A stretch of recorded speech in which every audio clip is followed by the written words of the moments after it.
सबसे पहले नंबर पर जितने भी छोटे बच्चे यहाँ पे बैठे, बेटा कोई भी शरारत या मस्ती नहीं करेगा। हाँ, आप लोग एकदम गुड बॉय बन के यहाँ पे बैठेंगे। दूसरे नंबर पे जिनके बच्चे बड़े हो गए उन सभी से एक निवेदन है कि जो बालक हाथ में है ना हमारे, या तो जेब में, अब ये टच स्क्रीन वाला हो बच्चा या बटन वाला कीपैड वाला, इसको फ्लाइट मोड या साइलेंट मोड पे कर देना। And last but not the least, मेरी सभी सिस्टर्स, बहनों, माताएं, श्राविका, आपके लिए एक बार यहाँ से भावधारा शुरू होना, उसके बाद आप कोई भी अंदर अंदर अनुपमा की चर्चा नहीं करना कि ये 10 बज गए, एपिसोड में अब क्या होगा। एक बार यहाँ से भाव यात्रा शुरू हो जाती है ना, उसके बाद अचानक से कोई फ्रेंड आए, फ़ोन करे, कहाँ बैठी है, हाथ ऊपर करके आगे हो, आजा, जगह हो जाएगी, ऐसी कोई अव्यवस्था नहीं करना। अब जो जहाँ बैठा है उसके लिए वहीं पे हम स्थान रखेंगे। यहाँ से पारस भाई मंगलाचरण का शुभारंभ करते और हम इस भावधारा का यहाँ से प्रारंभ करेंगे।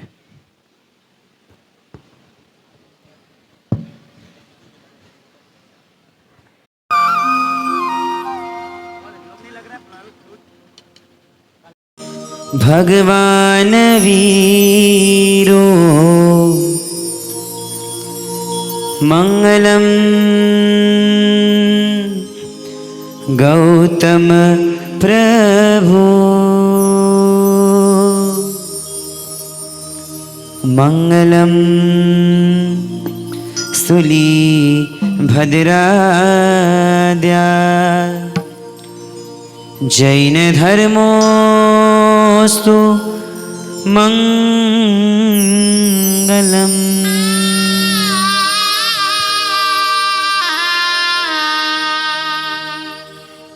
अज्ञान तिमिरान्धाना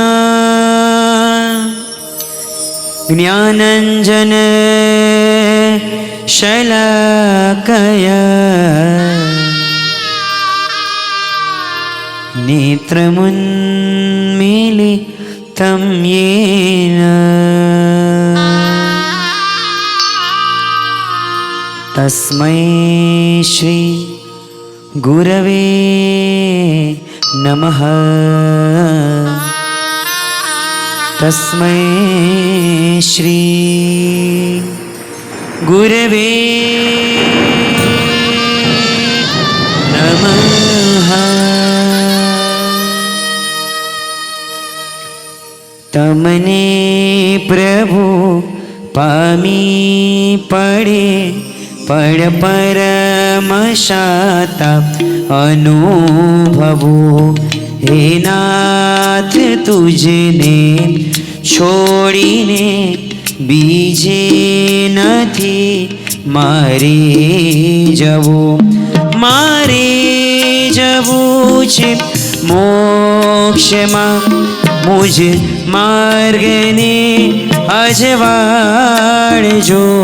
मारे जवू छे मोक्षमा मुझ मार्ग ने अजवाड़जो। हे नेमिनाथ जिनेन्द्र मारी प्रार्थना स्वीकारजो। हे नेमिनाथ जिनेन्द्र मारी वंदना अवधारजो।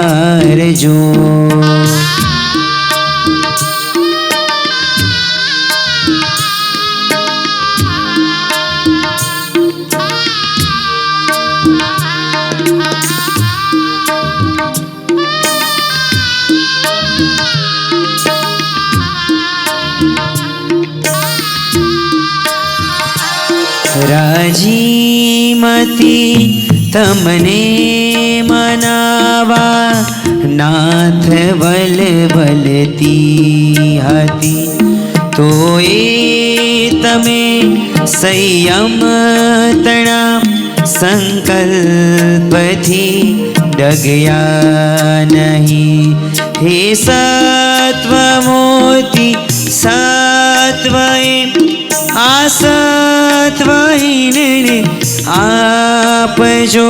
हे सत्मूर्ति सत्वहीन असत्वहीन ने आप जो। तिने मीजिन मारा हृदय मां शौर्य रस जन्मावजो। हिने मीजिन मारा हृदय मां शौर्य रस जन्मावजो। प्रभु शौर्य रस जन्मावजो। दादा वीर रस जन्मावजो। प्रभु नेम रस जन्मावजो। शासन नो रस प्रगटावजो। हिने मीजिन मारा हृदय मां शौर्य रस जन्मा। तालु के साथ।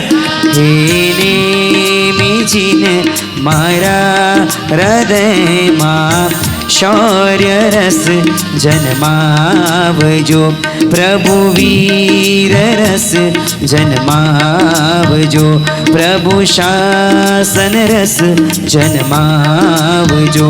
प्रभु नेम रस जन्मावजो।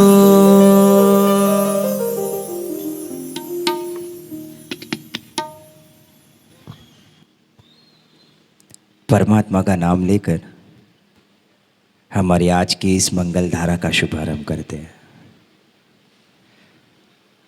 जीओ युगादि काढ़ना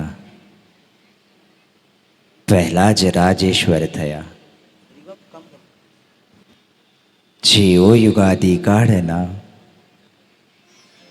पहला ज संयमधर थया। जीओ युगादि काढ़ना पहला ज तीर्थंकर थया। हे आदिनाथ जिनेन्द्र ने पंचांग भावे हूँ नमो। आदिमं पृथ्वीनाथ मादिमं नेश्वरी ग्रह आदिमं तीर्थनाथं च ऋषभ स्वामिनस्तु मो। यदुवंश समुद्रेन्दु कर्म कक्ष हताशन अरिष्ट नेमिर भगवान भूया दुरिष्ट नाशन। परम कृपालु परमात्मा प्रभु का ये शासन हम सबको मिला। जो वचन प्रभु के हमने श्रवण किए शायद वो ही प्रभु वचन अन्य लोगों ने भी किए, परंतु फर्क ये है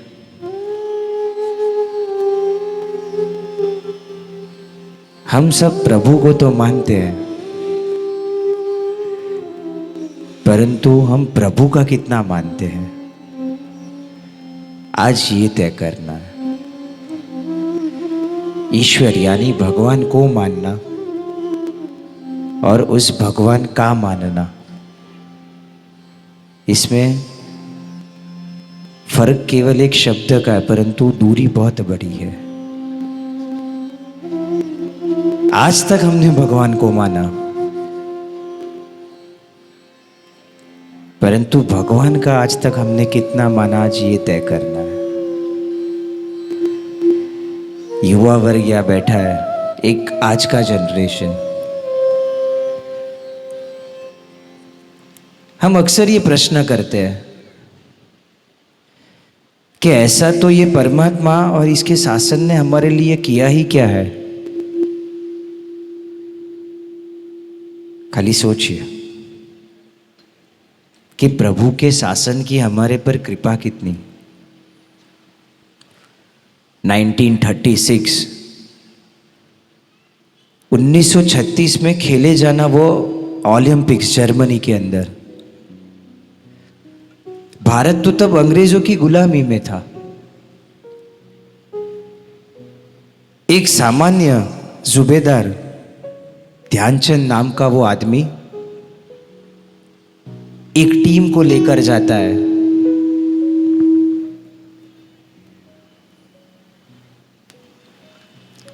यहां से जर्मनी।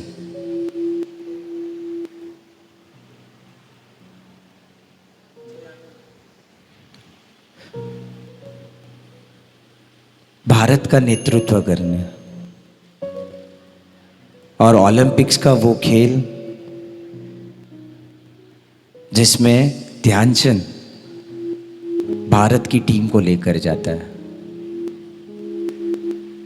यहां ओलंपिक्स की शुरुआत हुई और एक के बाद एक मैच खेली गई।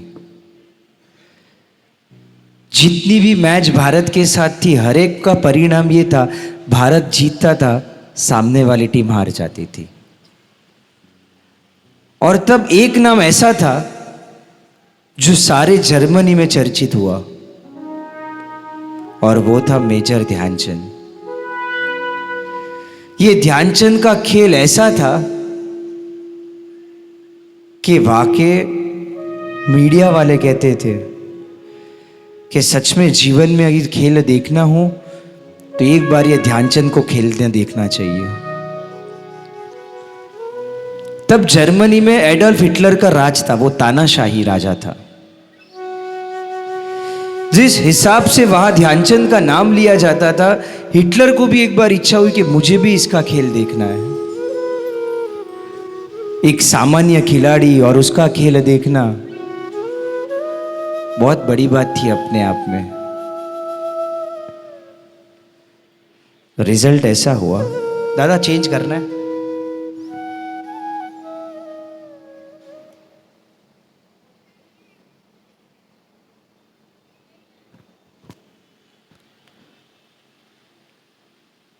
परिणाम यह था कि फाइनल्स में भारत और जर्मनी पहुंचा। अब फाइनल्स में जब जर्मनी और इंडिया आई तो हिटलर को एक बहाना मिला ध्यानचंद को देखने के लिए, और उसने ये ऐलान करवा दिया कि फाइनल्स में मैं खुद ये मैच देखने आने वाला हूं।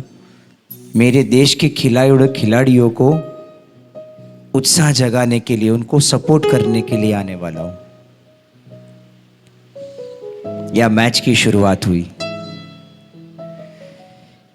वन साइड वो मैच खेली गई, वन साइड। जहां मैच की समाप्ति हुई, परिणाम रिजल्ट आया 26-0। 26 गोल भारत के, 0 गोल जर्मनी के। परंतु ये 26 गोल की विशेषता ये थी कि ये 26 के 26 गोल भारत की ओर से अकेले ध्यानचंद ने लगाए और कोई खिलाड़ी ने नहीं। और जैसे ही मैच खत्म हुई, हिटलर खुद स्टेडियम में से उतरकर नीचे आता है ग्राउंड पर और अपने खिलाड़ियों से कहता है, एक काम करो, ये ध्यानचंद की स्टिक लो हाथ में, अभी इसको यही तोड़ो। इसके अंदर कोई ऐसा मैग्नेट है, कोई ऐसा लचुंबक है कि ये बॉल किसी और खिलाड़ी के पास जा ही नहीं रहा था, केवल ध्यानचंद के पास था। उस ध्यानचंद की स्टिक को तोड़ा जाता है, अंदर से कुछ नहीं मिलता है। और तब हिटलर ध्यानचंद के कंधे पर हाथ रख के कहता है, भाई आज मेरे जीवन का एक सपना पूरा हुआ। तेरी बातें तो मैंने जर्मनी के अखबारों में कई बार सुनी थी, आज सच में तुझे खेल खेलते देख मैं धन्य हो गया। ये तो बताओ, भारत जो तेरा देश है उसमें तू क्या करता है? और ध्यानचंद ने कहा, मैं तो भारत की सेना का एक सामान्य सिपाही हूं। ये तो खेल या खेला जा रहा था, तो अपने देश की एक टीम को लेकर आया। अच्छा, तो ये बता, अब यहां से तू लौटकर वापस जाएगा? तूने तो अपने देश के लिए गोल्ड मेडल जीता। जब तू लौटकर जाएगा तो तेरा देश तुझे क्या देगा? और ध्यानचंद कहता है, गरीबी वाला देश, गुलामी वाला देश, किसी के जोरों हुकूमत में रहने वाला देश ज्यादा से ज्यादा मुझे क्या देगा? यहां से मैं जाऊं तो मुझे शाबाशी दे, या तो अखबार में कई एक छोटी सी कॉलम में मेरे नाम की कई बातें आए, इससे ज्यादा क्या देगा? तब हिटलर कहता है, काम करो, आज से तुम जर्मनी रुक जाओ, मैं तुम्हें मेरे देश की नागरिकता देता हूं, तुम्हें जर्मनी का सिटीजन बनाता हूं। खाली इतना ही नहीं, आज से इस वक्त से मेरे देश की पूरी टीम के तुम कैप्टन हो। अब ये जर्मनी की टीम के तुम कैप्टन बनोगे। सारे विश्व में मेरे टीम का तुम नेतृत्व करना, मेरी टीम को तुम लीड करना। केवल इतना ही नहीं, मेरे देश की आर्मी में कोई सामान्य सिपाही नहीं, तुम्हें आज मेजर का मैं किताब देता हूं, एक मेजर की पोस्टिंग पे तुम रहोगे। आज से ये विश्व तुम्हें मेजर ध्यानचंद के नाम से जानेगा। तुम्हारा देश तुम्हें कुछ नहीं देने वाला, परंतु मैं तुम्हें ये सारी चीज देने के लिए तैयार हूं। और तब हिटलर ने जो प्रश्न किया, उसका जो जवाब ध्यानचंद ने दिया ना, आज वो हृदय में लेकर जाना है। मेजर ध्यानचंद हिटलर से कहता है, गोल्ड मेडल जीतकर अपने वतन लौटूं और मेरा देश मुझे क्या देगा, ये कोई मायने नहीं रखता, परंतु जिस देश की मिट्टी में मैं जन्मा फला बड़ा और जिस देश की मिट्टी को सर पर लगाकर आया, उस देश को मैंने क्या दिया ना, ये मायने रखता है। मेरे देश ने मुझे क्या दिया ये कोई मायने नहीं रखता, परंतु मैंने अपने देश को क्या लौटा कर दिया, ये मायने रखता है। प्रभु तेरे शासन ने मुझको क्या दिया ये कोई मायने नहीं रखता, परंतु तेरे शासन को मैंने क्या दिया, आज ये मायने रखता है। क्या कुछ नहीं दिया शासन ने, परंतु हमने कभी रियलाइज ही नहीं किया। ये शासन की तो ही कृपा है। हमारा जन्म जैन कुल में हुआ। अगर प्रभु का शासन ना मिला होता तो हमारा जन्म चाइना में भी हो सकता था, वुहान के कोई ऐसे शहर में जहां हम पशुओं की ले बेच करते। एक ऐसा रोग उत्पन्न हुआ जिसने सारे विश्व को अपने कब्जे में लिया। करोड़ों लोगों मरे तो सही, करोड़ों परिवारों को ये कोरोना बिखेर कर चला गया। ये कोरोना के पाप से अगर आप और हम बचे ना, तो इसके मूल में मेरे परमात्मा की कृपा है। स्वतंत्रता से घूमना, मन चाहे कपड़े पहनना, जो पसंद आए ऐसे श्रृंगार सजना और अपनी इच्छा से ये जिंदगी जीना। एक श्राविका, एक स्त्री, एक लड़की होने के नाते सोचना, अगर आपका जन्म अफगानिस्तान में हुआ होता और सारी जिंदगी अगर बुरखे में बितानी पड़ती ना, तो धरती का स्वर्ग क्या और ये धरती का नरक क्या है, उसका आपको एहसास हो जाता। आज स्वतंत्रता से आप घूम रहे हैं ना, उसके पीछे भी ये परमात्मा की कृपा और उसके शासन की है। हम कोई कसाई खाने में नहीं, ये भी शासन की कृपा। हमारे हाथ में AK-47 56 नाम की राइफल नहीं, ये भी शासन की कृपा।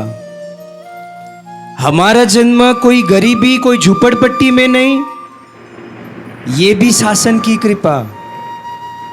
हम आज कोई बड़े क्रिमिनल नहीं या कोई क्राइम नहीं कर रहे, ये भी शासन की कृपा। हमारे माँ बाप ने हमें जन्म दिया, हमारा एबॉर्शन नहीं करवाया, ये भी प्रभु के वचन और इस शासन की कृपा। इतना कुछ शासन ने हमको दिया। बॉस, हमने शासन को क्या दिया? कोई रोज पूजा करने जाता है ना, तो हम कहते हैं ये तो बहुत धर्मिष्ठ है, भाई जाने दे। हमने तो शासन की हमेशा मजाक उड़ाई। कोई यदि 5 प्रतिक्रमण करता है तो हम कहते हैं भाई ये तो धर्मिष्ठ है। कोई साहेब जी के साथ साधु या साध्वी जी भगवान के साथ विहार में जाए ना, तो हम कहते हैं ये तो बहुत धर्मिष्ठ है। कोई श्राविका यदि चनिया चोली पहनकर 15, 16 या 18 साल की लड़की नित्य परमात्मा की पूजा करे ना, तो हम कहते हैं इसके तो दीक्षा के भाव लगते हैं। 5 तिथि चौविहार करना, 5 या 2 प्रतिक्रमण का स्वाध्याय करना, नित्य गुरु भगवंतों के पास जाकर गोचरी की विनती करना, यहाँ तक तो ठीक। अगर छोटी उम्र में कोई सामूहिक तप हो और कोई बड़ा तप करे ना, तो भी हमको लगता है भाई ये तो बहुत धर्मिष्ठ है। हमने ये सारी बातों में प्रभु के वचनों का और प्रभु की आज्ञाओं का मजाक उड़ाया। कहीं पे भी हमने इसको सीरियसली नहीं लिया कि ये धर्मिष्ठ नहीं, ये तो मेरे प्रभु की आज्ञा का पालन कर रहा है। और इसीलिए हमने इस शासन की रिस्पेक्ट नहीं की, इसीलिए दुनिया में हमको रिस्पेक्ट नहीं मिल रही। नरेंद्र मोदी अगर हिंदुत्व का झंडा लेकर खाली भारत में नहीं विश्व में जा सकते हैं, उसके पीछे का एक ही कारण कि वो अपनी संस्कृति से खाली जुड़े नहीं, वो अपनी संस्कृति का मान सम्मान करना जानते हैं। और शायद इसीलिए ये दुनिया उसको नतमस्तक वंदन करती है। जो अपनी संस्कृति से जुड़ता है ना, ये दुनिया हमेशा उसकी रिस्पेक्ट करती है। और इसीलिए आज एक संकल्प करें, शासन के इस उपकार को हम लौटा सके या ना लौटा सके, कम से कम इतना तो करें कि जो शासन में परमात्मा के मार्ग पर या परमात्मा के वचन पर चल रहा हो ना, उसकी हम मजाक, उसकी हम निंदा या उसको कभी भी हम भला बुरा ना कहें। हमारा ये सत्व तो नहीं कि हम उनके मार्ग पर चले या उस मार्ग का पालन करें, परंतु कम से कम हमारी ये संस्कार तो है कि हम प्रभु के वचनों की मजाक ना करें। आज सब कुछ होने के बावजूद हम सक्सेसफुल नहीं या हमें रिस्पेक्ट नहीं, उसके पीछे सबसे बड़ा कारण यह है कि हमने कहीं ना कहीं प्रभु की आज्ञा का उल्लंघन किया, तो कहीं ना कहीं प्रभु को डिसरिस्पेक्ट किया। चलिए आज इस भक्ति के शुभारंभ में सबसे पहला संकल्प ये करेंगे, प्रभु को तो आज तक हमने माना है, आज से हम प्रभु का मानने की शुरुआत करेंगे। शासन हमें कुछ दे या ना दे, आज से हम इस शासन को क्या देंगे ना, ये तय करेंगे। फिर वो चाहे एक अढ़ारिया हो, उपध्यान हो, परमात्मा की 99 यात्रा हो, या परमात्मा के जीवन में जो सामूहिक तप श्री संघ में हो ना, उसमें से कोई तप ही क्यों ना हो। आज परमात्मा को कुछ देना है, इस शासन को कुछ देना है। एक सुंदर सा पद शासन का, स्वयं कुमारपाल महाराजा कहते हैं, भारतीबेन घड़ा के वो शब्द कि जिनवर तारू शासन आ जगमा छे महान, एना आधारे मारे तरवो आ संसार। कौन तार से मने? ये नहीं कहते मने एज तार से, कोई विकल्प नहीं रखा, ए हज तार से। प्रभु इस भवसागर से पार निकलना हो ना तो मात्र तू एक ही विकल्प है और तेरा ये शासन, इसके अलावा और कोई विकल्प नहीं। अगर तरना है ना प्रभु तो केवल तू है और ये तेरा शासन। चलिए एक सुंदर सा शासन का पद यहां से हमारे पारस भाई लेंगे और हमारी इस भावधारा का हम शुभारंभ करेंगे।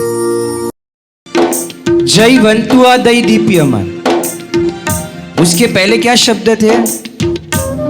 हालात बड़े ही मुश्किल है पर हिम्मत हम ना हारेंगे।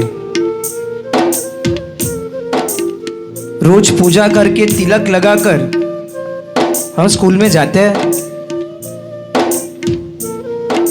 कॉलेज जाते हैं कि फिर शर्म आती है। दोस्त क्या कहेंगे, फ्रेंड्स क्या कहेंगे, गर्लफ्रेंड क्या कहेगी, क्या रोज तिलक लगा के आता है। डू वी कमिट कि भाई आज मुझे उपवास है, मैं उकाला हुआ पानी लेकर जाऊं स्कूल में या कॉलेज में, मेरे फ्रेंड्स मेरे दोस्त क्या कहेंगे? सच कहूं, अगर लाल कलर की टोपी पहनकर 25वीं दिसंबर को अपने बच्चों का फोटो निकालकर हम स्टेटस पे डालें ना, मैरी क्रिसमस, तो सोचना चाहिए आज सांता क्लॉज की ये टोपी पहनी, कल कोई और धर्म के हरे रंग की टोपी पहनेंगे, परसों कोई और धर्म के केसरी रंग की पहनेंगे। जैन में से अजैन कब और अजैन में से वेस्टर्न कल्चर में कब भूल जाएंगे ना, इसका एहसास भी नहीं होगा। और उस दिन आए कि जब हमें ही अफसोस हो कि हमारी पीढ़ी किस मार्ग पर चली गई। अगर लाल टोपी पहनकर सेल्फी या फोटो लेकर स्टेटस पे रखने का हमें आनंद हो ना, तो उससे भी अधिक आनंद होना चाहिए परमात्मा का वो तिलक लगाकर स्कूल जाना। ये मेरे जिन शासन का प्रतीक है। पर्यूषण के दिन हो और स्कूल में एग्जाम हो ना, तो स्कूल की एग्जाम मिस करना परवड़े, परंतु पर्यूषण के दिन एग्जाम होनी चाहिए, नहीं होनी चाहिए। मेरा लड़का या मेरी लड़की पर्यूषण के दिनों में एग्जाम आए ना दे, कोई फर्क पड़ने वाला? बीमार होते तो, परंतु इंपॉर्टेंस किसको देते हैं लाइफ में? स्कूल, वो एजुकेशन, वो पर्यूषण के दिनों में भी उस स्कूल की एग्जाम को देते हैं, परंतु वो सुबह का या शाम का प्रतिक्रमण, वो कल्पसूत्र का वांचन, वो परमात्मा की भक्ति, वो परमात्मा की पूजा, उसका हम इंपॉर्टेंस नहीं रखते। साल के 365 दिन में 8 दिन के हमारा पर्व, और वो 8 दिन भी हम प्रभु की आज्ञा का पालन नहीं कर सकते। हम कोई ऐसी स्कूल के गुलाम बनकर बैठ गए जो वो डिक्टेट करता है वैसा हम करते हैं। आज ये संकल्प लेना है, कोई गलत दिशा में भले दौड़े, आज उसको करेक्ट करना है।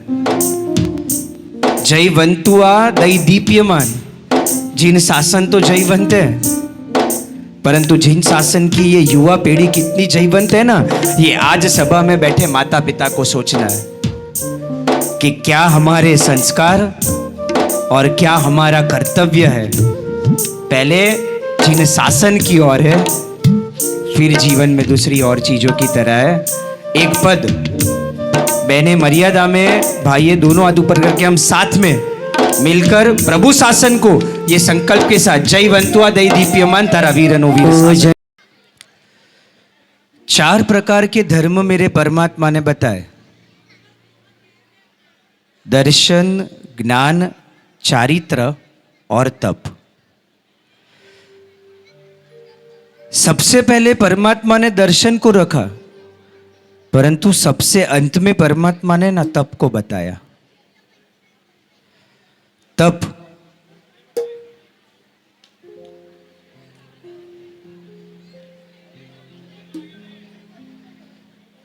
थोड़ा थोड़ा हम और आगे से बैठेंगे। बहू सास के गोद में बैठेगी तो भी चलेगा, बेटा पापा की गोद में बैठ जाएगा तो भी चलेगा, परंतु जगह का अभाव है और व्यवस्था में समय निकाल दिया तो भक्ति खत्म हो जाएगी।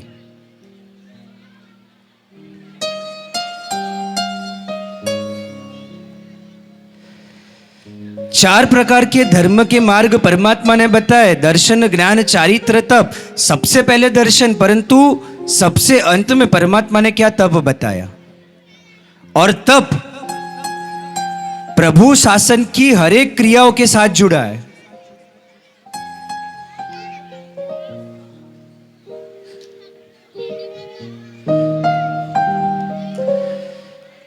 कोई अच्छा जोक हो तो ऊपर आके शेयर कर लो, सब कोई एंजॉय कर लेगा, है ना। तब धर्म जुड़ा है। मौन एकादशी की अगर आराधना करनी हो ना तो उपवास का तप बताया गया। ज्ञान पाचम, परमात्मा की वो 5.5 वर्ष की ज्ञान पाचम की आराधना करनी हो ना तो भी उसका प्रारंभ उपवास से बताया गया। पर्वाधिराज पर्युषण के अंदर भी छठ और अट्ठम का महत्व बताया। दिवाली में प्रभु निर्वाण के वक्त भी छठ अट्ठम बताया गया। यहां तक प्रभु शासन कहते हैं कि यदि चक्रवर्ती को भी 6 खंड जीतने हो तो उसे सबसे पहले आंबेल तप की आराधना करनी पड़ती है। जब तक चक्रवर्ती आंबेल का तप नहीं करता तब तक वो 6 खंडों को नहीं जीत पाता। बेटा आगे आ जाओ।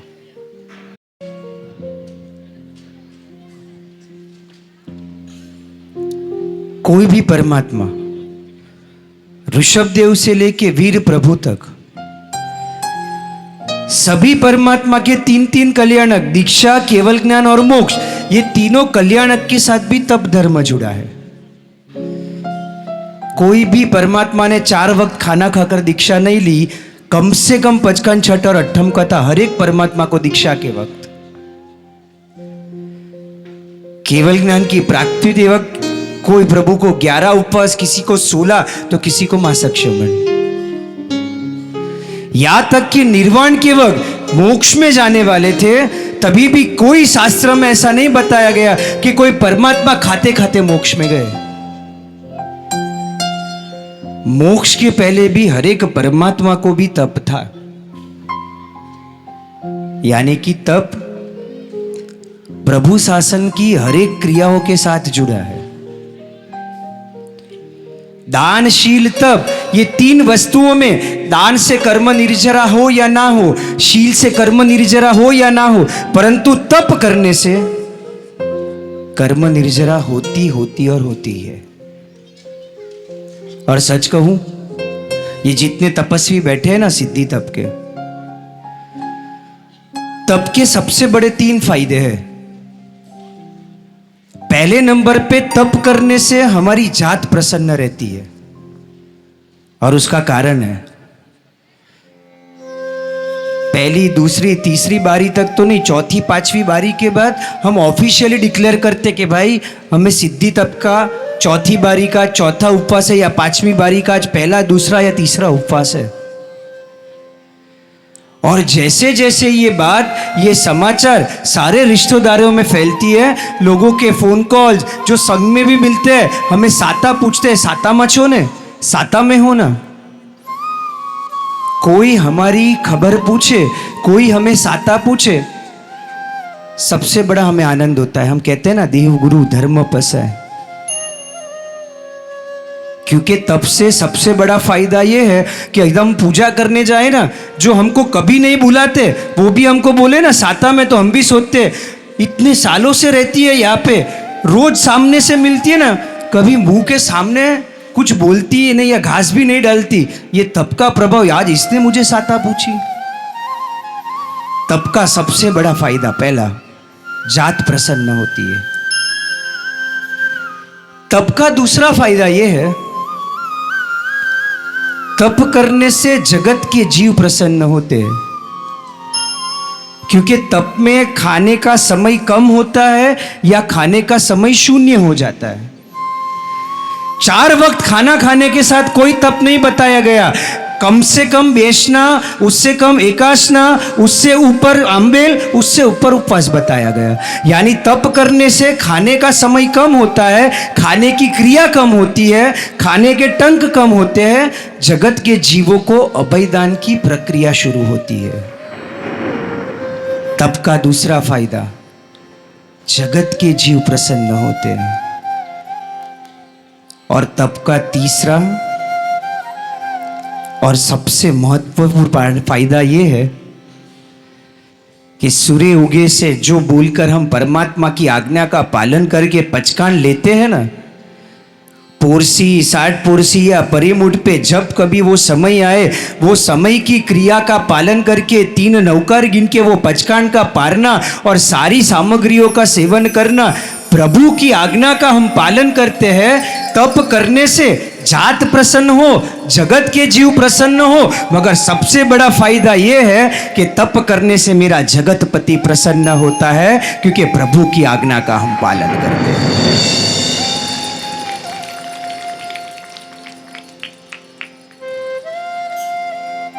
तप करने से परिवार को भी फायदा होता है, क्योंकि पारना एक का होता है, सब जन को मम्मा मिलता है।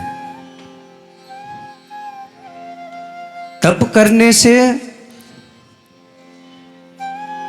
एक और फायदा होता है। तप अगर बड़ा हो ना, तो घर में हमारी हुकूमत चलती है। अब 4 काम हमको कम करने पड़ते हैं, क्योंकि सबको पता है भाई अनेरो तप है, इनको तो तप है, इनसे ये काम मत करवाओ, कोई और हमारा काम कर लेता है। तप का एक और फायदा कि अगर दूसरे से काम करवाना हो ना घर में, तो तप शुरू कर देना।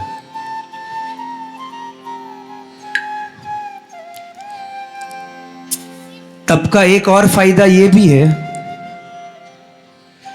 6 महीने रोज मॉर्निंग वॉक या जिम में जाकर भी जो वेट लॉस नहीं होता है ना,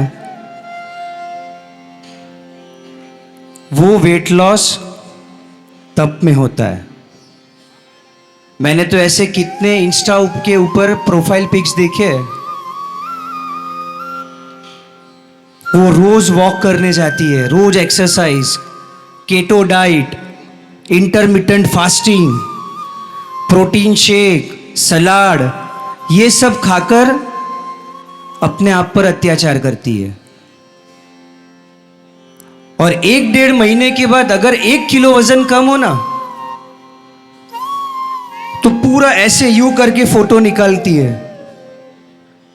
और फिर इंस्टा एफबी पे रखती है, before 65, currently 64, target to be 50।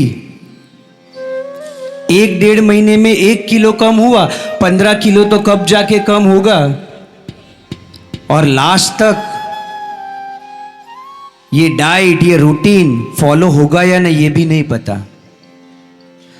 परंतु यह ऐसे उदाहरण है, तब की शुरुआत में उनका वजन था 60 किलो, 22, 25, 50 दिन का तप किया, 8, 10, 12, 15 किलो वजन भी कम हो गया।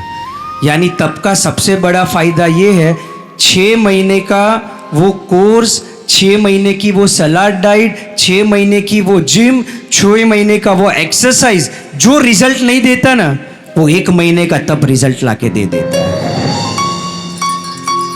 तप का एक और फायदा, जिसको रेगुलर 2 गोलियां लेनी पड़ती है ना, बीपी, डायबिटीज, थायराइड, उनको पूछना,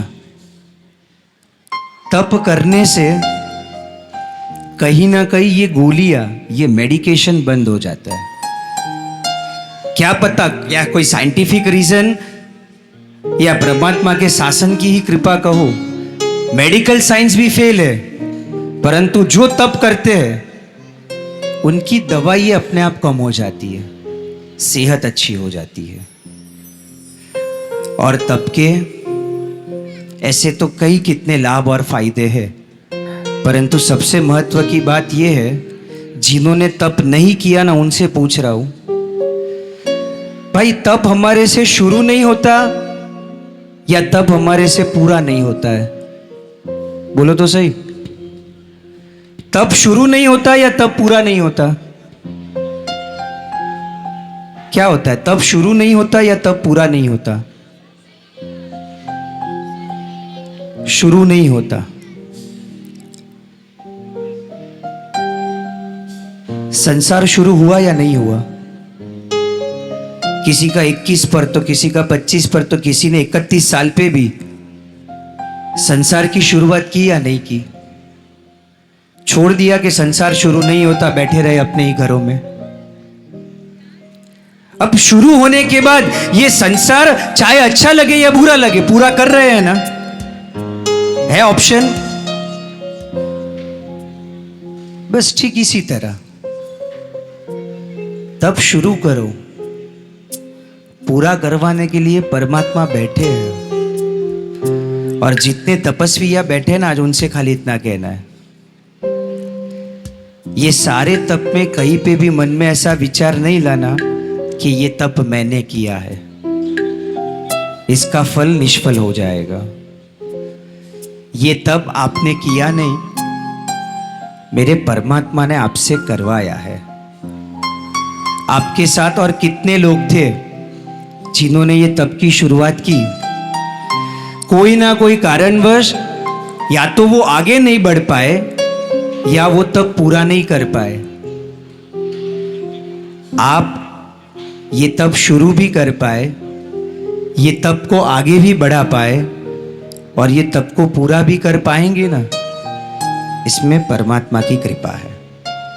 इसलिए कभी ये नहीं सोचना कि ये तप मैंने किया, ये तप मेरे परमात्मा ने करवाया। और खाली तप ही नहीं, परमात्मा ने तो बहुत सारी कृपा की हम पर। सच कहूं, ये अपनों के चेहरे दिखे ना खुशी के,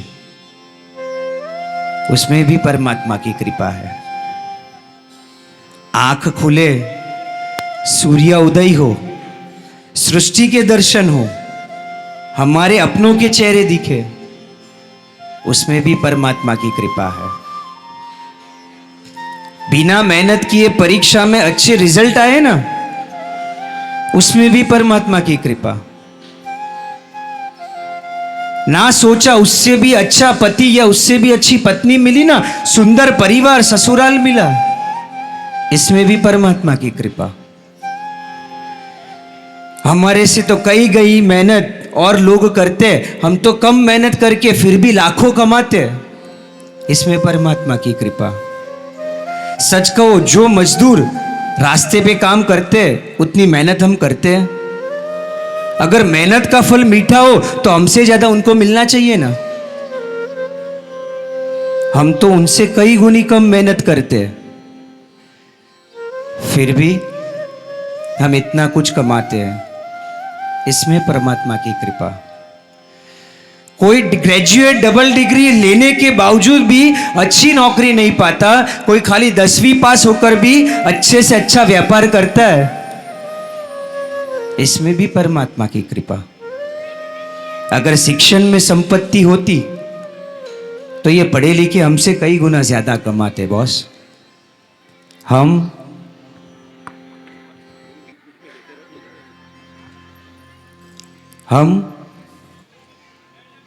केवल 5 चोपड़ी पढ़े ना, ऐसा कह सकते, कोई 5th तक, कोई 7th तक, फिर भी हम करोड़ों कमा रहे हैं। और किसी के पास डबल डिग्रीज है, फिर भी उसे मनचाही नौकरी नहीं मिल रही। जो भी कुछ मिला और जो कुछ मिलने वाला है, मैं हमेशा कहता हूं, ये सब में परमात्मा की कृपा तो है, इन सब चीज़ों में परमात्मा को हमेशा थैंक्स कहना चाहिए। थैंक यू जो मिला उसके लिए, थैंक यू जो मिलने वाला है उसके लिए, और थैंक यू अब तक मैंने जो भुगताना उसके लिए। ये परमात्मा की कृपा कि कोरोना में आज भी हमारा परिवार सुरक्षित रहा। हमारे परिवार का कोई भी आदमी देवलोक नहीं गया। ये परमात्मा की कृपा कि नोटबंदी में किसी और को तकलीफ हुई, हमको नहीं हुई। ये परमात्मा की कृपा कि रशिया यूक्रेन के वॉर में किसी और को दिक्कत हुई, हमें नहीं हुई। ये परमात्मा की कृपा, अदानी के रेट्स डाउन हुए मार्केट में, परंतु हमारा शेयर प्राइस कम नहीं हुआ। और इसीलिए जो परमात्मा दे सकते हैं ना, वो और कोई नहीं दे सकता। आज खाली परमात्मा से थैंक्स नहीं कहना है, प्रभु के इस उपकार को यहाँ से अदा करके इस भावधारा को आगे ले जाना है। और यहाँ से हमारे पारस भाई एक सुंदर सा पद ले, एक सुंदर सा दोहा है, जगमा तीरथ दो बड़ा शत्रुंजय। अब जिन्होंने गिरनार की नव्वाणु की, उन्होंने शत्रुंजय की बाकी है, बाकी है। ये साल दिसंबर में लगभग भाव रखना।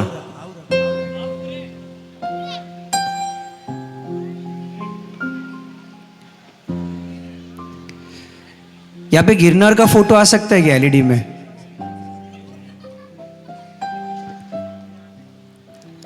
है, ऑपरेटर है यहाँ पे? नहीं है।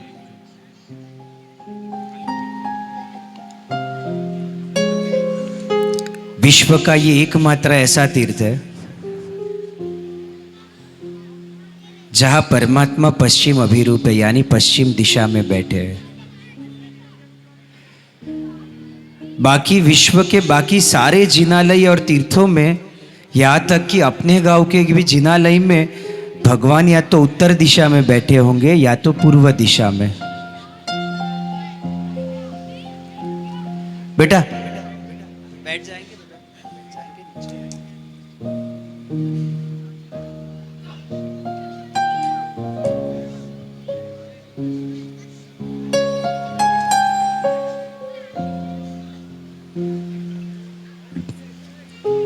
जहां मेरे परमात्मा पश्चिम दिशा में बैठे, क्योंकि इसका इतिहास कुछ ऐसा है कि जिनालय में जो परमात्मा विराजमान थे वो तो माटी के बने हुए थे। रत्नासार श्रावक श्री संग लेकर गिरनार आए। हाँ जी, और उन्होंने परमात्मा का पक्षाल किया। जब परमात्मा का पक्षाल चल रहा था, चालू पक्षाल में ऐसी दुर्घटना घटी कि परमात्मा की प्रतिमा पूरी पिघल गई, क्योंकि वो माटी की बनी हुई थी। और तब रत्नासार श्रावक अंबिका देवी से विनती करते हैं कि इसका कोई मार्ग बताओ, कोई उपाय बताओ, क्योंकि यदि परमात्मा ना हो तो लोग यात्रा करने नहीं आएंगे। और तब अंबिका देवी कहती है, चलो मेरे साथ, इन गिरनार के पर्वतों की गुफाओं में ले जाकर अलग अलग परमात्मा की प्रतिमाएं बताती है। कहती है, इसमें से जो परमात्मा आप पसंद करोगे उस प्रतिमा को मैं गिरनार पर प्रतिष्ठित कर दूंगी। और एक सुंदर प्रतिमा रत्नासार श्रावक सिलेक्ट करते हैं, और वहां अंबिका देवी एक रथ बुलाकर परमात्मा को उस रथ पर विराजमान करती है। उस रथ की विशेषता यह थी कि वो बिना पशुओं वाला, यानी कोई गाय, कोई ऋषभ, कोई जानवर नहीं, अपने आप वो रथ चलता था। और ये अपने आप में एक चमत्कार था। परमात्मा रथ पर विराजमान थे, रथ आगे आगे चल रहा है और जब गुफाओं से बाहर निकलता है तब रत्नाकर श्रावक अंबिका देवी से कहते कि ये परमात्मा इसी तरह मेरे साथ ऊपर तक आएंगे। हाँ, आएंगे। और ये परमात्मा को जहां विराजमान करना हो वहां आप विराजमान कर देंगे, मैं कर दूंगी। परंतु याद रहे, यहां से लेकर परमात्मा के जिनालय की पूरी यात्रा में कहीं भी रत्नाकर रुककर पीछे मुड़कर नहीं देखना। अगर रुककर पीछे मुड़कर देख लिया, जहां रथ विराजमान होगा वही मैं परमात्मा को प्रतिष्ठित कर दूंगी, परमात्मा वहां से उत्थापन नहीं होंगे। और रत्नाकर श्रावक अंबिका देवी से पूछते कि ये रथ जिस पर कोई जानवर नहीं लगा, ये अपने आप चले, इस बात का संदेशा क्या? ये रथ मैं आगे चलूं, मेरे पीछे पीछे आ रहा है, ये मुझे कैसे पता चलेगा? और तब अंबिका देवी कहती है कि ये रथ के पहियों पर छोटी छोटी घंटियां लगाई है। जैसे जैसे तुम आगे चलोगे ये रथ भी चलेगा, रथ चलेगे, उनका पहिया घूमता रहेगा और जैसा ही पहिया घूमेगा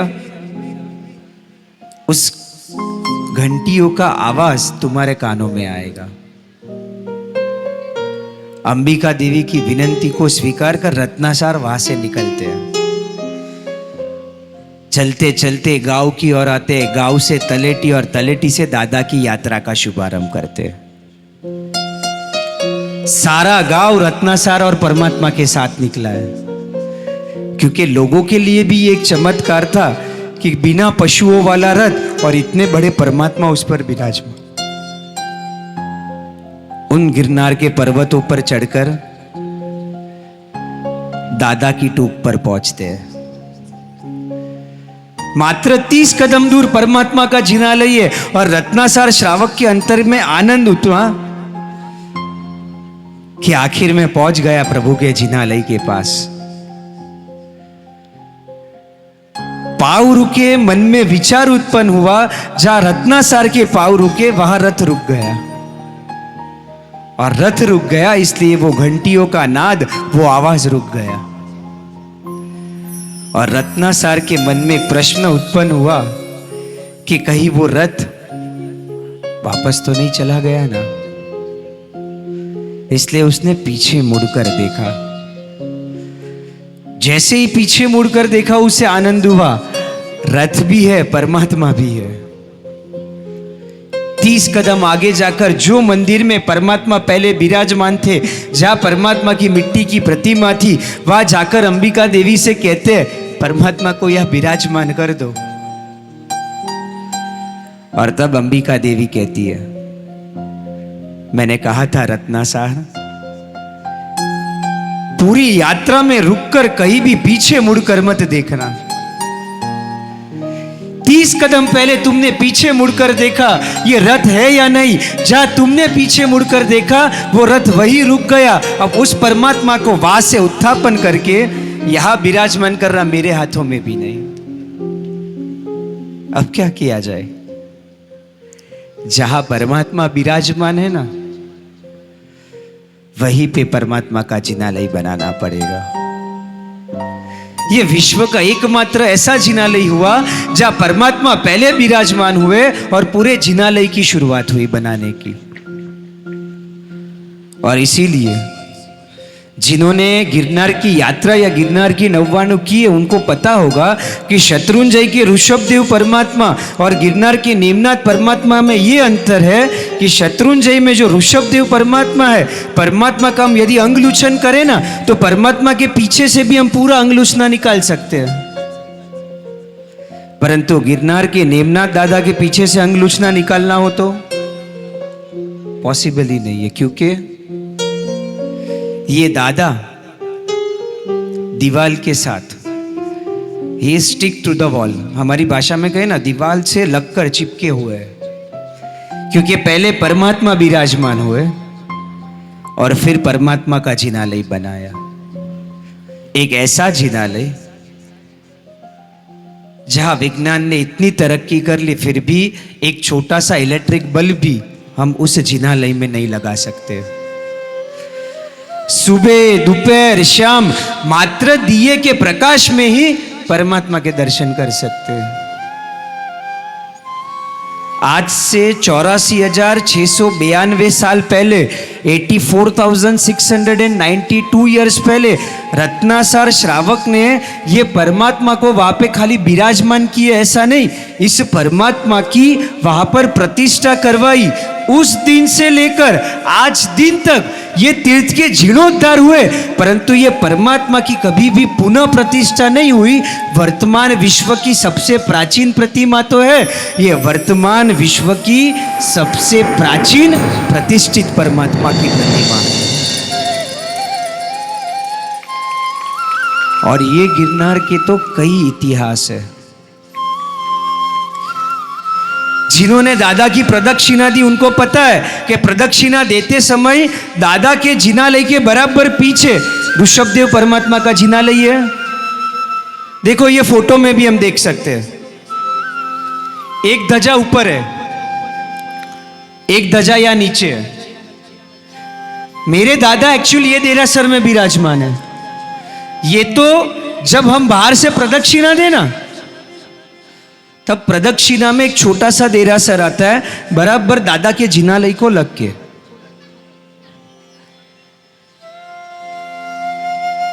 जगजीवन नाम के पेड़ी में एक मुनिम काम करते थे।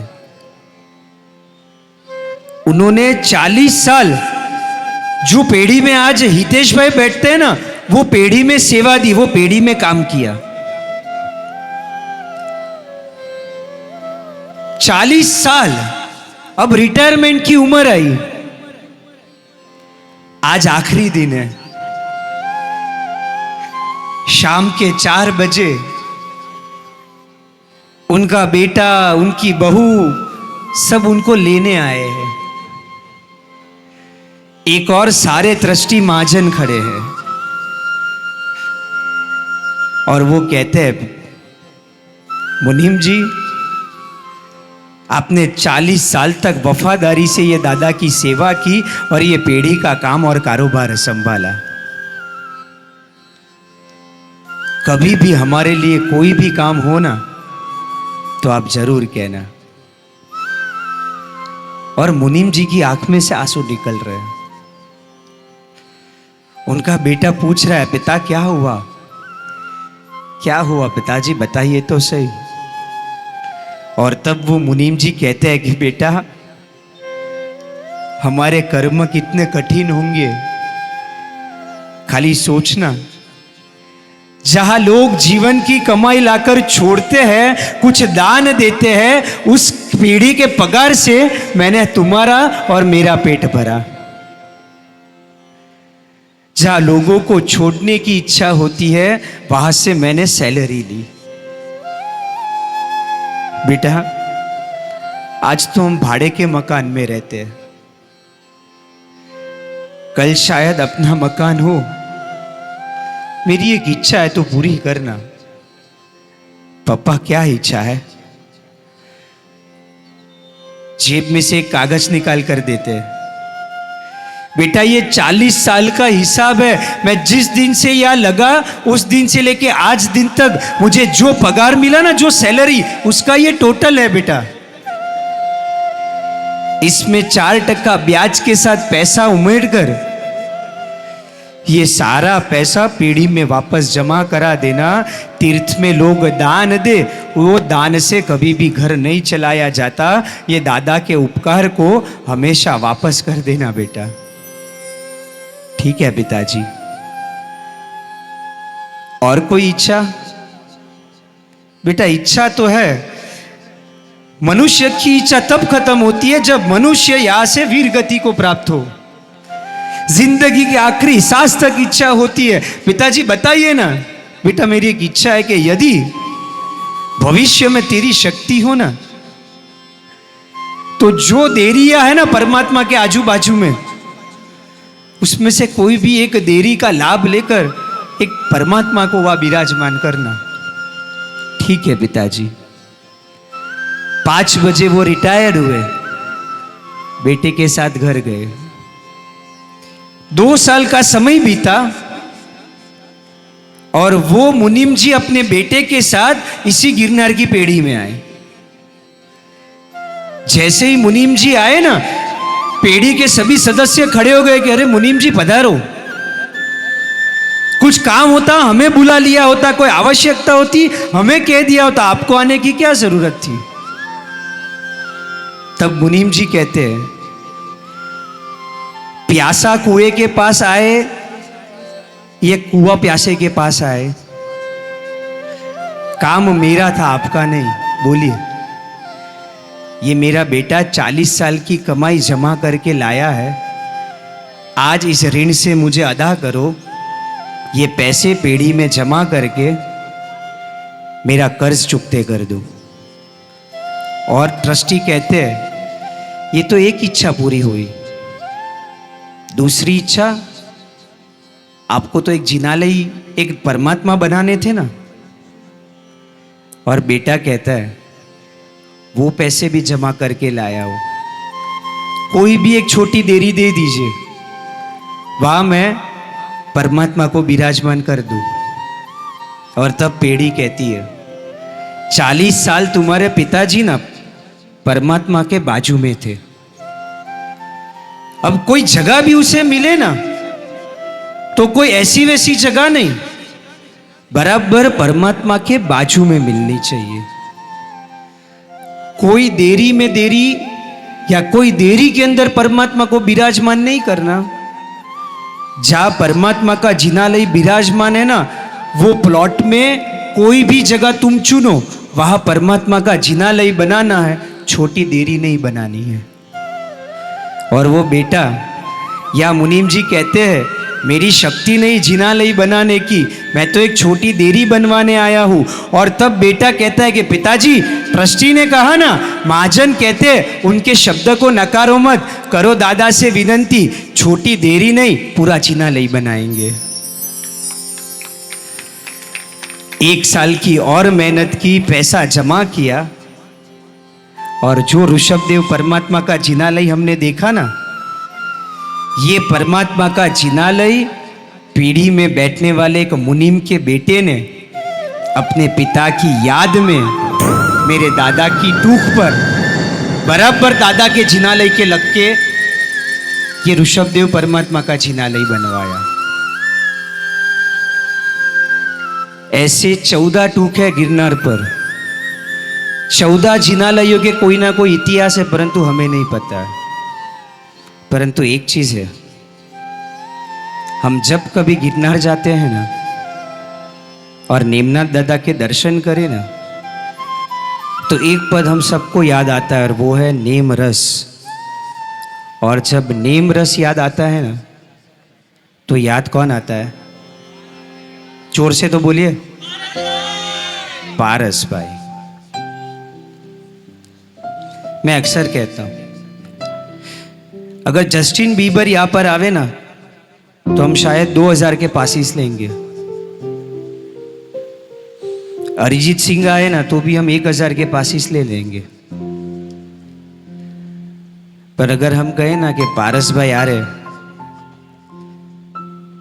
कितने बजे तक रुके बोलो हम?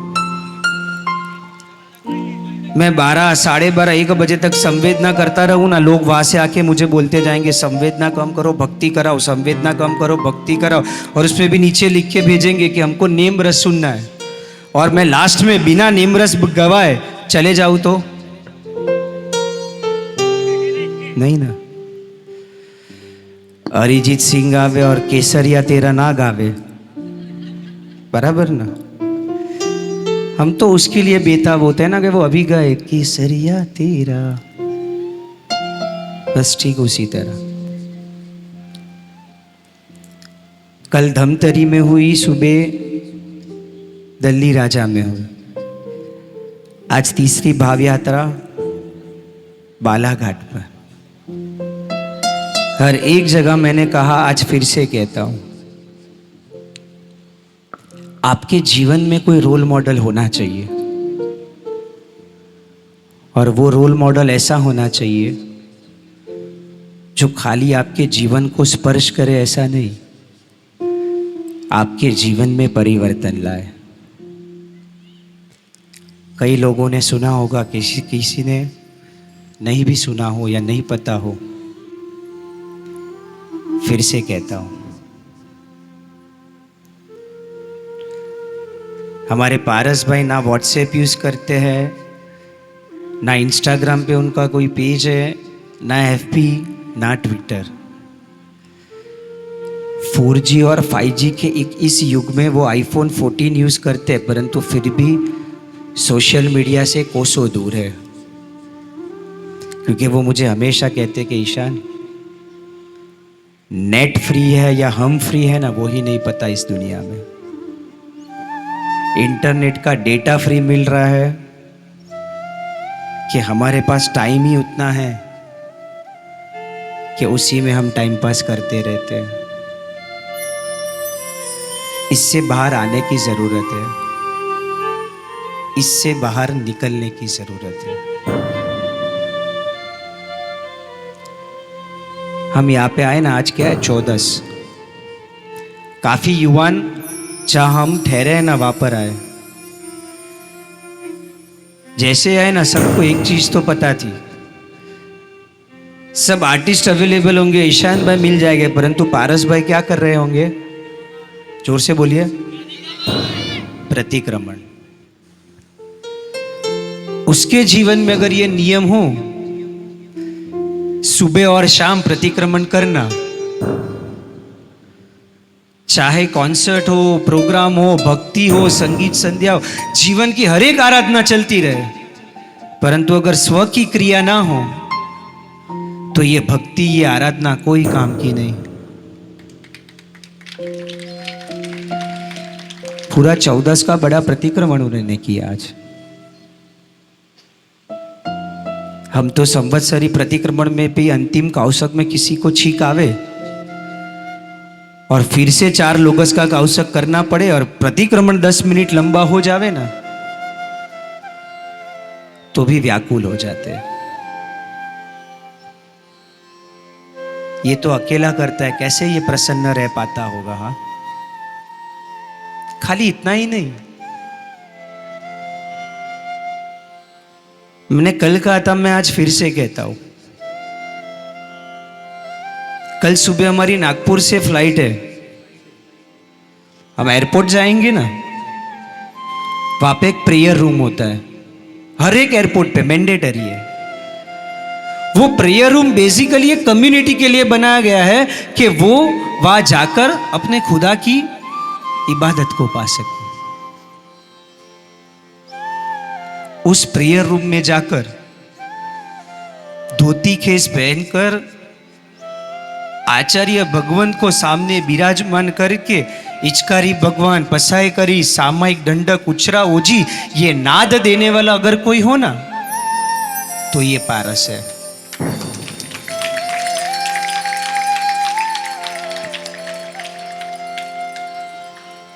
कोई इबादत मांगता है उस रूम पर जाकर, ये परमात्मा से मोक्ष मांगता है उसी रूम में जाकर। सच कहूं, हमारे जीवन में प्रभु आज्ञा के प्रति ये वफादारी नहीं आ सकती। वो 365 दिन उकाला हुआ पानी पी सकते हैं, हम कम से कम छाना हुआ पानी पिए, इतना तो अवश्य कर सकते हैं। वो बिस्लरी की बोतल ढक्कन खोल के डायरेक्ट मुंह लगाकर पिए ना, शायद ये मेरी प्रभु की आज्ञा भी नहीं और ये हमारा कल्चर भी नहीं। क्या कुछ नहीं करता है ये। आज उसके सामने हमें कुछ करना है।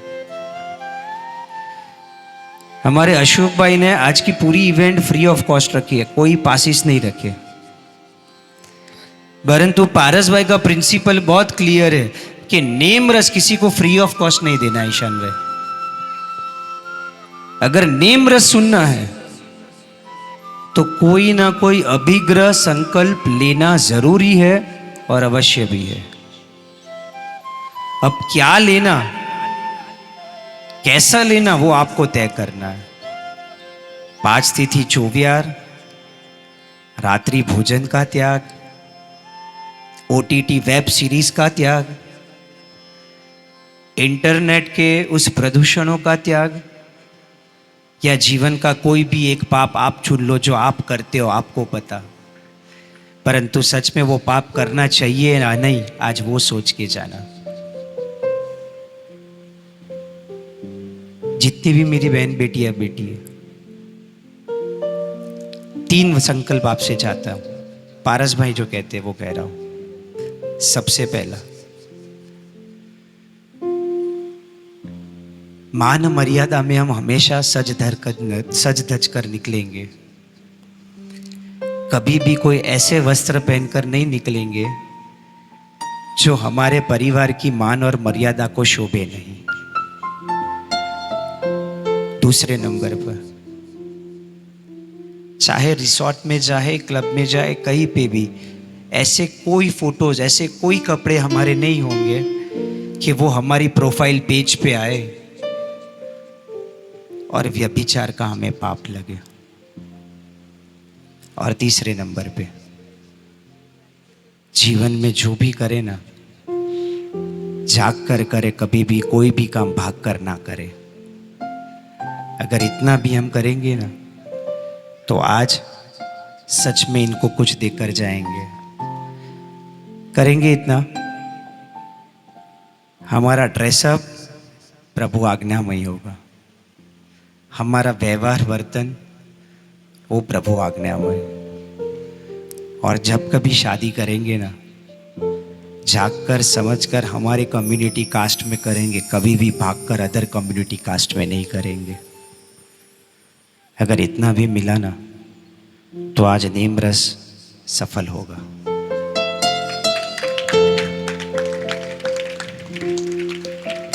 आप लोग के लिए ओकेशनली ड्रिंक करना या ओकेशनली स्मोक करना, ये ना हमारा कल्चर है ना हमारे संस्कार। कभी भी कोई क्लब या पब में ना जाए, कोई हुक्का पार्लर या कोई ऐसा व्यसन जीवन में मत लाना जो आपके माता पिता को ना पता हो और दोस्ती यारी में चोरी छुपे ही सही आप करते हो। एज ऑफ कंसेंट जो सरकार ने बताई है, उससे एक कदम आके जब तक आपकी शादी ना हो ना, तब तक कोई ऐसे पाप मत करना कोई अरे गहरे के साथ जिसका परिणाम खराब आए। और तीसरे नंबर पे, आपको भी, आप भी झाँक कर करना, भाग कर मत करना। Because love is not blind, love makes you blind. अपने कास्ट, अपनी कम्युनिटी वालों के साथ शादी करना, बस कोई लड़की पसंद आ गई, फिर चाहे उसका धर्म कोई भी हो, उसके साथ शादी मत करना। उसका एक कारण ये भी है, अगर हम हॉस्पिटल में एडमिट हो ना और ब्लड चढ़ाना पड़े, सबसे पहले हमारा ब्लड ग्रुप टेस्ट किया जाता है, फिर डॉक्टर डिसाइड करते हैं कि कौन सा ब्लड ग्रुप हमें चले। दूसरी कंपनी का ब्लड अगर हमारे शरीर में एक्सेप्टेबल नहीं है तो पूरे दूसरे कास्ट की लड़की के साथ शादी करना ये कैसे एक्सेप्टेबल हो सकता है। ये 3 चीज आपसे मिल गई। पहले नंबर पे, no club, no pub, no smoking, no हुक्का पार्लर। दूसरे नंबर पे, एज ऑफ कंसेंट चाहे कुछ भी हो, जब तक शादी ना हो कोई ऐसा काम मत करना जिससे किसी और को या हमारे परिवार को शर्मिंदा होना पड़े। और तीसरे नंबर पे, हम भी पारस भाई आपको वचन देते हैं, जो भी करेंगे झाँक कर करेंगे, परंतु भाग कर नहीं करेंगे। हमारे घर में हमारे माता पिता को जो अच्छा लगे ना, ऐसी बहू लाएंगे, कोई ऐरी गहरी को नहीं लाएंगे। चलिए सब साथ में मिलके, भाई हम सब खड़े हो जाएंगे आप सब बैठे बैठे काउंट आपको स्टार्ट करना है 3, 2, 1। यहाँ से नीमरस हमारे पारस भाई स्टार्ट करेंगे। चलिए ऑन द काउंट ऑफ 3 ने ये गीत 12+ लैंग्वेजेस में रिकॉर्ड किया है और गाया है। सुनना है 12 लैंग्वेज, पक्का? बैठ जाते हैं हम, बैठ जाते हैं, आपको भी मजा आएगी। काउंटिंग करते जाना कितनी लैंग्वेजेस हुई, और टोटल लास्ट में मैं आपसे पूछूंगा कितनी लैंग्वेजेस में पारस भाई ने गाया। चलिए पारस भाई। तू मने भगवान एक वरदान आपी दे, ज्या वसे छे तू मने त्या स्थान आपी दे। Oh my God, I take one oath, will never forget you again. But my Lord, you do not forget, I want my place in heaven. केव्हापासून देव तुझी वाट मी पाहतो, जिथे तुम्ही बसलो आहे ते स्थान मला पाठ।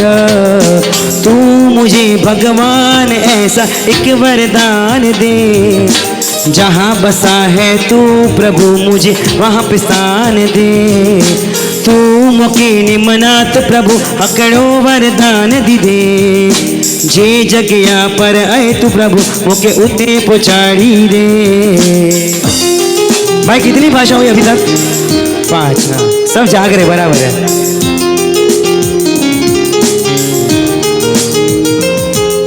हे प्रभु हम आज तोहर के प्यार मांगत हूँ, राह भूलत हूँ अब तुमरा हम साथ चाहत हूँ।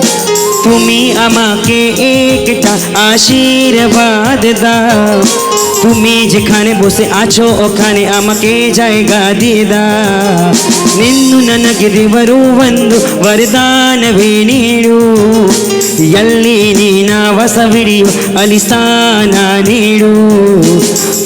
मने भगवान एक वरदान दिया पो, जटे वसे हो थो वटे मन स्थान दिया पो। रब मेरे वासनाथ प्रभु तुसी मैनू एक वर दो, जिठे तुसी बसत हो मैनू वे उते जगह दो। सीगनर त्योमा दोने भाफुआ, आकई मुआ ओ त्यो विप्रेद तुआ। तई मोला भगवान एक वरदान दई देबे, तई मोला भगवान एक वरदान दई देबे। जहाँ बसे हस्तई मोला ओ तीतिया दई देबे। तू मने भगवान एक वरदान आपी दे, जा वसे छे तू मने त्या स्थान आपी दे। ओ जा वसे छे तू मने त्या स्थान आपी दे, ओ जा वसे छे तू मने त्या स्थान आपी दे। ओ जा वसे छे तू मने त्या स्थान आपी दे, ओ जा वसे तू मने त्या स्थान आपी दे। जा वसे छे तू मने त्या स्थान आपी दे। I want my place in heaven, ते स्थान मला पाठव, ओके उसे पहुंचाड़ी दे, मुझे वहाँ स्थान तू दे दे। साथ चाहत हूँ आमके जाएगा दीदा, अलिसाना नीरो वटे मन स्थान दिया पो। वे उते जगह दो विप्रेद तुआ, ओ दीदिया दई दे दे। जा वसे छे तू मने त्या स्थान आपी दे, ओ जा वसे छे तू मने त्या स्थान आपी दे। ओ जा वसे छे तू मने त्या स्थान आपी दे। वो श्री भगवान की। अभी आखिरी अंतिम क्षण की ओर आगे बढ़ते हुए, करुणा दृष्टि थी मारी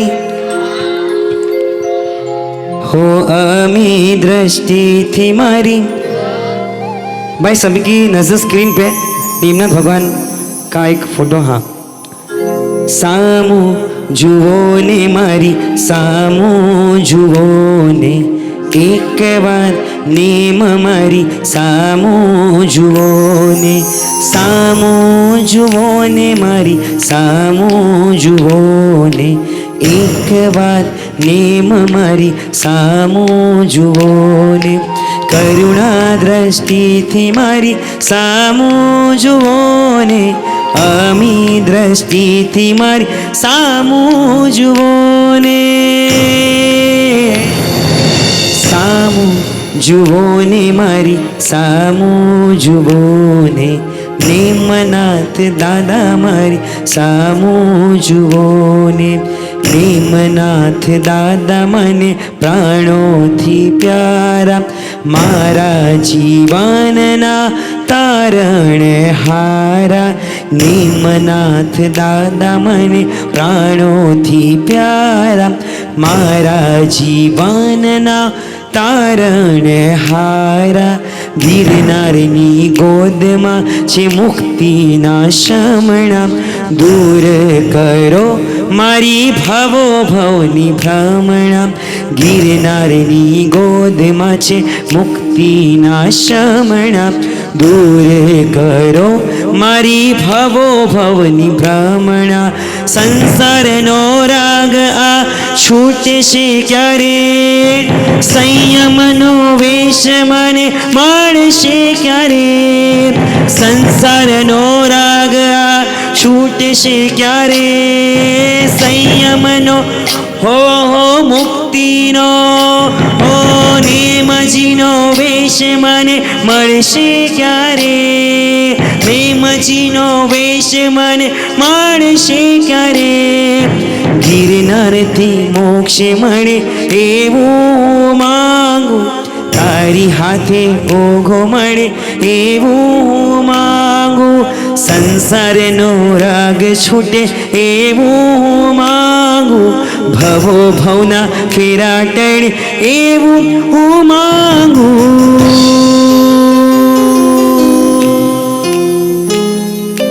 નેમ બનાવો મને નેમ બનાવો, સંસાર તરાવી મને હેમ બનાવો, નેમ બનાવો મને નેમ બનાવો, સંયમ અપાવી મને નેમ બનાવો, કરુણા દ્રષ્ટિથી મારી સામો જુઓ, સાથે કરુણા દ્રષ્ટિ સામો જુઓ ને, અમી દ્રષ્ટિથી મારી સામો જુઓ ને, અમી દ્રષ્ટિથી મારી સામો જુઓ ને,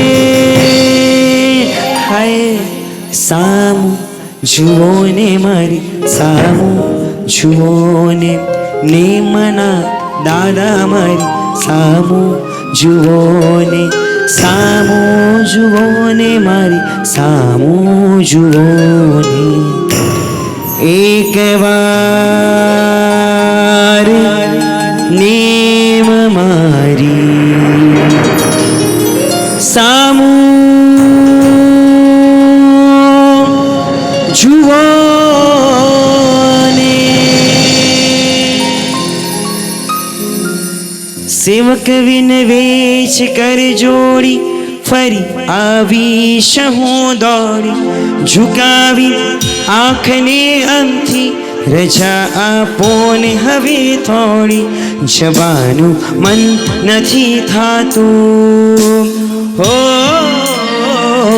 જવાનું મન નથી થાતું, અમારી આજ મજબૂરી, અમારો કંઠ થાક્યો ગાન થંભ્યું, વાત થઈ પૂરી અમારી, વાત થઈ પૂરી અમારી, વાત થઈ પૂરી અમારી, વાત થઈ પૂરી અમારી, વાત થઈ પૂરી, તું ખૂબ મને ગમે છે મારા વાલા પ્રભુ, મારા દિલમાં તું રમે છે કામણગારા પ્રભુ, જોઈ તારા નૈનો મન ખેલું બન્યો, જોઈ તારા નૈનો મન ખેલું બન્યો, ચૂપકીથી કહું છું તને લવ્યું પ્રભુ,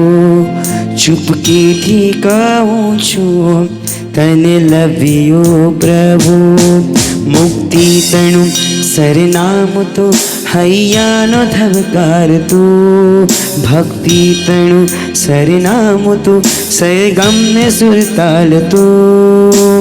વિસા શરીર ગગરે રોમે રોમે गिरनार गूंजे श्वासे श्वासे श्वासे श्वासे नेमिनाथ विराजे रोमे रोमे ब्रह्मचर्य नारा सत्वधर नारा जीव दया प्रेमी नमानी नेमी. गिरनारे श्री प्रभु नेम છે એને મનો મને પ્રેમ છે, મનમાં રમતું દિલને ગમતું નામ વાલું નેમ છે.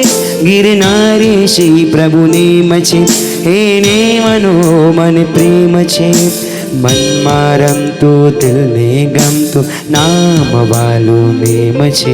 તારો ને મારો સંબંધ ન્યારો, સાથ में તારો ને हो संबंध न्यारो મને યાદ આવશે તારો સથવારો, મન યાદ આવશે તારો સથવારો. દોષથી હર્યો ભર્યો શું છતાં દાદા તુજને મળવાની ઘણી આશ છે.